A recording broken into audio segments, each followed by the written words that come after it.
اچھا حلیمہ, سب سے پہلے مجھے لگا آپ مجھ سے پوچھ رہی ہیں کہ آپ نے ویکسین لگوا لی ہے, سو آئی تھاٹ کہ میں کیسے بتاؤں. وہ بھی بتا دیں. ہاں وہ بھی نہیں, میں نے نہیں لگوائی. کیونکہ وہ ایجوکیشن بہت ضروری ہے اس وقت. آئی تھنک اس میں تو کوئی رسک لینے کا چانس ہی نہیں ہے, ٹھیک ہے نا.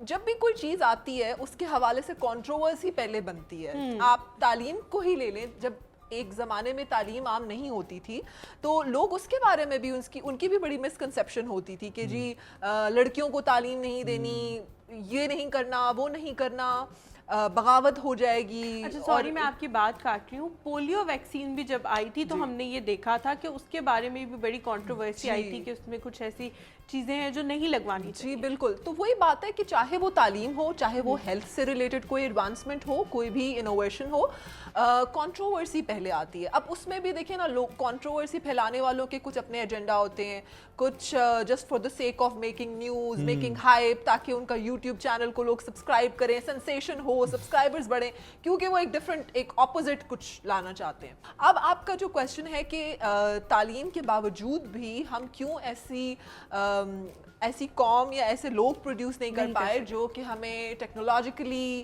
ہیلتھ سیکٹر میں, ادروائز ہمیں کچھ ایسا انوویشنز دے سکیں جو کہ ہمارے لیے بھی امپورٹنٹ ہو, سگنیفیکنٹ ہو, اور جو دنیا میں بھی ہمارا نام روشن کرے, اور ہم سے ایک چیز, ایک ایجاد یا ایک انوویشن یا ایک چیز ہم سے بھی ایسوسیٹ ہو. تو بات یہ ہے کہ دیکھیں, ہم ابھی اس چیلنج سے ہی باہر نہیں نکلے جہاں ہمیں لوگوں کو آج یہ ایجوکیٹ کرنا پڑ رہا ہے کہ تعلیم حاصل کریں, جو کہ بہت بیسک تعلیم ہے. لیکن ڈاکٹر صاحب آپ کو نہیں لگتا کہ ہمیں بچوں کو یہ چیز سکھانی چاہیے, ایک چھوٹے لیول سے یہ چیز بتا دینی چاہیے کہ محترم ہونا بہت اچھی چیز ہے لیکن مفید بنو, فائدہ مند ہوں آپ لوگ, آپ کے کوئی بھی عمل جو ہے اس سے کسی کو نقصان تو بہت دور کی بات ہے, لیکن آپ فائدہ دیں. بالکل, اور یہ چیز ہم لوگ ڈالنے میں اپنے بچوں کے اندر ابھی تک ناکام رہے. صحیح بات ہے. اچھا دیکھیں, اس میں پتہ ہے میں ہر وقت سسٹم کو, I am not one of those people جو ہمیشہ سسٹم پہ ہر بات ڈالتے ہیں. دیکھیں سسٹم تو جو ہے سو ہے, ٹھیک ہے, ہمارے ہی اسی تعلیمی نظام سے بہت سارے ایسے بڑے بڑے لوگ پروڈیوس ہوئے ہیں. ڈاکٹر عبد القدیر خان بھی اسی تعلیمی نظام کی پیداوار ہیں, اور بھی میرے پاس بہت نام ہے, شاید ابھی میرے ذہن میں نہیں آ رہے, but yes we do have, ٹھیک ہے, تھوڑا ہے نمبر, لیکن اسی تعلیمی نظام کی بہت ساری پیداوار ہیں جو کہ جنہوں نے پاکستان کا نام روشن بھی کیا. کیا ابھی تک وہ تعلیم ریلیونٹ ہے؟ وہ اس زمانے کے لحاظ سے نہیں تھی, اب ہمیں آگے نہیں بڑھنا چاہیے؟ نہیں, نو ڈاؤٹ. تعلیم دیکھیں, تعلیم ایک ٹائم آنرڈ چیز ہے. جو انہوں نے اس زمانے میں حاصل کیا وہ ملٹی پلائی بائی ایکسپیرینس ہوتا ہے, multi ply by time, multi ply by experience ہوتا ہے. تو ہم یہ نہیں کہتے کہ تعلیم کبھی آؤٹ ڈیٹ ہو جاتی ہے یا آؤٹ ڈیٹڈ ہوتی ہے, نہیں. جو ان کا نالج تھا اس میں, جو انہوں نے اپنے زمانے میں کر کے دکھانا تھا وہ انہوں نے کر دکھایا. اچھا میرے دماغ میں ایک عجیب سا سوال آیا ہے, شاید آپ کو پسند نہ آئے, لیکن ہم نے سیکنڈ ایئر میں ایک ناول پڑھا تھا مسٹر چپس, کیا وہ ابھی بھی ریلیونٹ ہے؟ یا اس, اگر آپ کو یاد ہو تو اس میں کیا سکھایا جا رہا تھا, وہ کیا تھا جو ہمیں سیکھنے کی ضرورت تھی؟ مجھے تو بالکل وہ سمجھ نہیں آئی. دیکھیں آپ جو مسٹر چپس بتا رہی ہیں نا, وہ مسٹر چپس آپ کے انگلش کے کریکولم کا حصہ تھی, ٹھیک ہے. اس طرح سے بہت سارے ایسے ناولز, بہت ساری ایسی شارٹ سٹوریز, بہت ساری ایسی پوئمز ہوتی ہیں, اگر ہم وہ آپ انگلش کے نصاب کا حصہ تھی. اسی طرح اگر آپ نے اردو میں غالب کے خطوط پڑھیں تو آپ کہیں گے غالب کے خطوط ہمیں کیوں پڑھائے جا رہے ہیں جی, ٹھیک ہے جی. قائد اعظم کے خطوط ہمیں, خیر اس طرح کی کوئی چیز نہیں تھی قائد اعظم کے خطوط کے نام سے, یا اقبال کی. دیکھیے اقبال کی نظم اگر آپ بات کریں, میں اس کی ایگزامپل اس طریقے سے آپ کو ریلیٹ کر کے بتاؤں گی کہ اقبال کی نظم صرف اس زمانے میں ریلیونٹ نہیں تھی, خود ہی آپ کو آج بھی ضرورت ہے خود ہی کی, ٹھیک ہے. وہ جو امت مسلمہ میں یا مسلمان نوجوانوں میں یا شاہین جس طرح کہہ کے وہ مخاطب کرتے تھے اور کہتے تھے, پرووک کرتے تھے بہت سارے جذبات, وہ آج بھی ریلیونٹ ہے. اس زمانے کا جو لٹریچر تھا, شیکسپیئر آج بھی پڑھایا جاتا ہے. تو بات یہ ہے کہ وہ فیلنگز, وہ ایموشن, وہ ٹریجڈی, وہ سب کچھ وہ ریلیونٹ ہوتا ہے, وہ multiply by that time and multiply by that situation ہو جاتا ہے, اور آپ اس کو ریلیٹ کر پاتے ہیں. ہاں جب آپ سائنس اینڈ ٹیکنالوجی کی باتیں کرتے ہیں اس میں تو you have innovation every day. Education کی جب ہم لوگ بات کرتے ہیں تو ہمیشہ ذہن میں ایک بوجھ آ جاتا ہے بچے کے ذہن میں. ایجوکیشن کو انٹرسٹنگ کیسے بنایا جائے کہ ہر کوئی خود اس کی طرف جائے, اس کو بوجھ سمجھ کے, ایک ڈیوٹی سمجھ کے نہ کرے, اس کو حاصل کرے. دیکھیں اس کے اوپر جو ہے نا وہ آپ نے جو مجھ سے پچھلا کویشچن پوچھا تھا نا کہ آج تک ہم وہ کیوں نہیں پروڈیوس کر پائے, سو وہ آئی تھنک ایک بات تھی جو ان آنسرڈ رہ گئی تھی, وہ یہ بات ہوگی تھی کہ اس میں ہماری سوسائٹی کا بھی بہت رول ہے. کس طریقے سے رول ہے؟ ہم نے اپنے آپ کو نا بہت سارے لینڈ مارکس دے دیے ہیں کہ ہمیں نا یہ چیز کرنی ہے ود اتنے مارکس تو لازمی اچیو کرنے ہیں, بیکاز ہمارا ٹارگٹ یہ نہیں ہوتا. تو یونیورسٹیز آپ کے کالجز کا ایک کرائٹیریا بن گیا ہے نا کہ ہم نے اٹھانی ہی کریم ہے. ایسی یونیورسٹیز ہیں جو آگے بچے پروڈیوس کر رہی ہیں, وہ اٹھاتی ہی جب کریم ہے تو ان کو آبویسلی ان کے رزلٹ بھی اچھے آئیں گے, اور اسی چکر میں کچھ ایسے بچے رہ جاتے ہیں جو اکیڈمیکلی اتنے اسٹرانگ نہیں ہوتے, لیکن ان کا ویژن ایک پریکٹیکل لائف کو لے کے ایک الگ قسم کی صورتحال سے ہوتا ہے. So Najam actually I am trying to say کہ نہ صرف یونیورسٹی, ہمارے گھر والے ایسے بچے کو ایکسیپٹ نہیں کرتے جو اکیڈیمکلی اچھا پرفارم نہیں کرتا. ہمارے گھر والے ایسے, ہمارے ماں باپ ایسے بچے کو ایکسیپٹ نہیں کرتے جو اچھا نہیں, تو یونیورسٹی تو پھر ایک باہر کی چیز ہے. اگلے سیگمنٹ کی طرف جانا ہے, لیکن اس سے پہلے میں ایک چھوٹی سی بات کرتا ہوں. کل بھی ہم اس چیز کو ڈسکس کر رہے تھے جب, تو اس میں نے یہ بولا کہ ہمارے ماں باپ ہمیں یہ سکھاتے ہیں, ٹھیک ہے, اگر ہم لوگ ٹیچرز کو نہ بلیم کریں یا کسی کو بھی, کہ اخلاقیات پر زور دیں, ٹھیک ہے, آپ کسی کے ساتھ جھوٹ نہ بولیں, دھوکہ نہ کریں, ہر کسی کا خیال رکھیں. اور جب وہ بچہ کمانے کے لحاظ سے ٹھیک نہیں ہوتا تو پھر اس کو یہی اگزامپل دی جاتی ہے کہ فلانے کو دیکھا ہے, کمپیریزن آ جاتا ہے کہ وہ کامیاب ہو گیا ہے. ہاں یہ باتیں تو چلتی رہیں گی, یہ سوالات تو کبھی ختم نہیں ہوں گے ہمارے, لیکن اگلا سیگمنٹ جو ہمارا ہے وہ ہے ہوم ورک آؤٹ. چلتے ہیں اس کی طرف اور دیکھتے ہیں کہ گھر میں ہم کس کس قسم کا ورک آؤٹ کر سکتے ہیں. السلام علیکم amazing people, we are back with another episode of amazing health tips. So میرا نام ہے ماریہ خان اور میں لے کر آ رہی ہوں آپ کے پاس دا فٹنس شو کا ایک اور امیزنگ ایپیسوڈ. اور آج کے ایپیسوڈ میں ہم کنٹینیویشن کریں گے ایک پرانے ایپیسوڈ کے. ہم نے آپ کے ساتھ ہوم ورک آؤٹس شیئر کیے تھے, ہم نے آپ کے ساتھ کچھ body weight work out share کیے تھے جو آپ گھر میں کہیں پہ بھی, آپ دفتر میں ہیں, کہیں پہ بھی ہیں, آپ کو بس چھوٹی سی ایک جگہ چاہیے آن دا فلور اور آپ وہ ورک آؤٹ پرفارم کر سکتے ہیں. سو ہم نے لاسٹ ٹائم آپ کے ساتھ ڈسکس کیا تھا کیٹرپلر, اور that's the upper body work out. پھر ہم نے کیا تھا اسکواٹس جو لوور باڈی کے ورک آؤٹس ہیں. پھر ہم نے کیا تھا پش اپ, اور آج ہم آپ کے ساتھ ڈسکس کریں گے لنجز جو اگین بیلی بٹن سے نیچے کا ورک آؤٹ ہے, اینڈ دین ایک full body fat blaster workout share کریں گے, وہ ہے برپیز. سو یہ جو 5 پر ورک آؤٹس ہیں, یہ دس از جیسے فاؤنڈیشن ہے موومنٹ کی. سو موومنٹ کی 5 بیسک مووز ہیں, اور وہ ہے push ups, squats, lunges, caterpillar and dead lifts. تو اس سارے کو ہم انکارپوریٹ کر رہے ہیں انٹو دیز 5 ورک آؤٹس. اور اگر آپ یہ 5 ورک آؤٹس ماسٹر کر لیں گے ٹوگیدر وتھ پرانا ایپیسوڈ اینڈ آج کا ایپیسوڈ, تو this is the ultimate movement, it covers everything. So میرے ساتھ ہیں ثاقب, اور ثاقب ڈیمانسٹریٹ کریں گے ورک آؤٹس کو, اور میں آپ کو بتاؤں گی کہ ورک آؤٹ پرفارم کیسے کرنا ہے. آپ بیسکلی اس کو ریپیٹ کر لیں 5 to 10 ٹائمس اگر آپ بگنر ہیں تو, اور سلولی گریجولی ان کے ریپس کو انکریز کریں. And you can do it any time any where, all you need is زمین, تھوڑا سا زمین کا اتنا سا ٹکڑا. All right, so let's go into the work outs.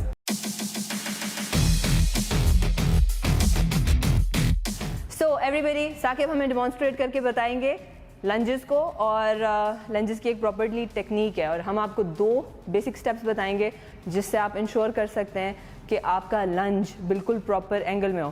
پہلی ٹپ, آپ نے پیلوک جوائنٹ پہ ہاتھ رکھنا ہے, اور میں یہاں پہ دیکھ رہی ہوں کہ ثاقب نے اور میں یہاں پہ دیکھ رہی ہوں ثاقب نے اپنی چیسٹ پش آؤٹ کر دیا. آپ نے ہمیشہ ایسے ہی رکھنا ہے, کب نکال کے بالکل صحیح نہیں ہوگا.